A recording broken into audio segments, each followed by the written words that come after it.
بسم اللہ الرحمن الرحیم۔ بارگاہ رسالت صلی اللہ تعالیٰ علیہ وآلہ وسلم میں اپنی آوازیں بلند کرنا یا نبی کریم صلی اللہ تعالیٰ علیہ وآلہ وسلم کو عامیانہ انداز میں پکارنا یعنی بد تہذیب طریقے سے پکارنا، یہ خلاف ادب و تعظیم نبی کریم صلی اللہ تعالیٰ علیہ وآلہ وسلم کے خلاف ہے کہ آپ صلی اللہ تعالیٰ علیہ وآلہ وسلم کی ادب اور تعظیم کے سب یہ منافی ہے۔ ارشاد باری تعالیٰ ہے ان الذین ینادونک من وراء الحجرات اکثرهم لا یعقلون ولو انہم صبروا حتی تخرج الیہم لکان خیر لہم واللہ غفور رحیم۔ یقیناً وہ جو تمہیں حجروں کے باہر سے پکارتے ہیں ان میں اکثر بے عقل ہیں، اور اگر وہ صبر کرتے یہاں تک کہ آپ ان کے پاس تشریف لے جاتے تو یہ ان کے لیے بہتر تھا۔ صدر الفاضل حضرت علامہ سید نعیم الدین مراد آبادی علامہ اس آیت مبارکہ کے شان نزول کے بارے میں فرماتے ہیں کہ آپ شان نزول لکھتے ہوئے آپ فرماتے ہیں کہ یہ آیت مبارکہ وفد بنی تمیم کے بارے میں نازل ہوئی کہ جب وہ لوگ آپ صلی اللہ تعالیٰ علیہ وآلہ وسلم کی بارگاہ میں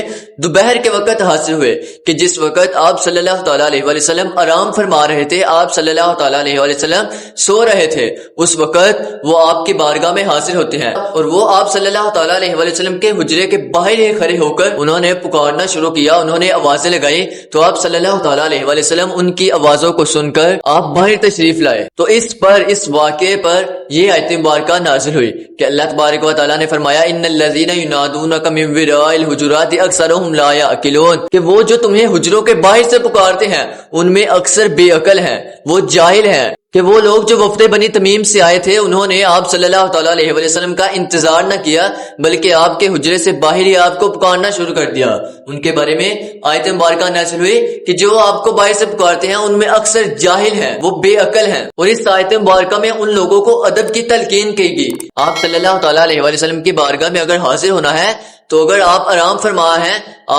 فرما رہے ہیں تو کچھ دیر انتظار کر لیں، آپ کو باہر سے پکارنا نہ شروع کر دیں۔ یہاں غور کا مقام یہ ہے کہ جب پیارے آقا صلی اللہ تعالیٰ علیہ وآلہ وسلم کی بارگاہ میں صرف آواز بلند کرنے کی یہ بات آتی ہے کہ اس کے اعمال بشمول حج، زکوٰۃ، صدقات سب اگر اکارت برباد ہو سکتے ہیں، تو اگر کوئی شخص آپ صلی اللہ تعالیٰ علیہ وآلہ وسلم کے بارگاہ میں گستاخی کرتا ہے تو اس کا کیا حال ہوگا، وہ عذاب الہی سے کیسے بچ سکے گا؟ تو ہمیں چاہیے کہ آپ صلی اللہ تعالیٰ علیہ وآلہ وسلم کی ہر طرح تعظیم کریں۔ کیسے؟ کہ آپ صلی اللہ تعالیٰ علیہ وآلہ وسلم کی اگر آپ کوئی حدیث پڑھتے ہیں تو حدیث پڑھتے وقت ادب سے پڑھیں، اس کی تعظیم کرے، وضو کرے، غسل کرے، خوشبو لگا کر پڑھے، اور اگر کوئی حدیث پڑھتے ہیں اس پر عمل بھی کرے، زیادہ سے زیادہ احادیث پڑھے، اس پر عمل کرے، اور تو اور آپ صلی اللہ تعالیٰ علیہ وآلہ وسلم کی سیرتیں پڑھے، زیادہ سے زیادہ سیرت پڑھے، سیرت پڑھ کر آپ صلی اللہ تعالیٰ علیہ وآلہ وسلم کی مقدس سیرت سے